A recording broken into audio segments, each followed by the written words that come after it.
is Carly here bringing you day 26 of my 31 Days of Horror 2020, and we are moving down to the 90s here with the year 1999, and we have the movie Ringu 2. Yes, so this of course is the sequel to Ringu that came out the year before in 1998, and I'd seen this one when I was a kid, oddly enough. My mom and I think, either rented it or bought it somewhere because I was really into the American Ring movies, and I didn't understand back then, I guess, that, a Japanese movie, that there's movies, I guess, from other places that are in different languages, and you have to read subtitles, and of course, being a kid, I did not feel like reading subtitles, so it didn't really work out. But I think I watched, like, a good chunk of the film, because watching it this time around, I remembered a lot of the scenes, and I just watched it and wasn't really paying attention to the dialogue and was just hoping that something creepy would happen. But anyway, that's just a little backstory on that. But essentially, this movie follows this young girl who is investigating this supposed cursed videotape that apparently killed her boyfriend, and while she's in her investigation, she finds that the boyfriend's son actually starts to develop similar psychic sort of abilities that Sadako, the evil girl from the tape, has, and she, is trying to figure out what is going on and how to stop this and keep them from becoming her next victim, essentially. So that's basically the idea here.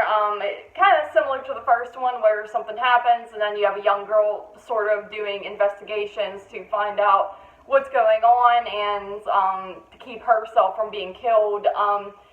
Honestly, I was a bit disappointed with this because I do like the first one quite a bit. Like I said, I like The Ring from 2002, and I do like the 1998 Japanese version as well. I would say I probably like The Ring a little bit more, if I'm being completely honest, for nostalgia and the fact that I grew up on it, and the fact that I think it's actually a really good film and still holds up. But this movie, I just didn't find as creepy or atmospheric as the first film. I find that there's some parts that kind of drag on with the investigative narrative. I find that I get a little bit bored with it, I guess. I wish there was a bit more creepiness to it, and then you do get a scene at the end where you do get to see Sadako, but I don't think she looks that great. The makeup's just not the best, and I think it's a lot more effective in the first movie, where you see her at the end and all you really see is her eyeball, but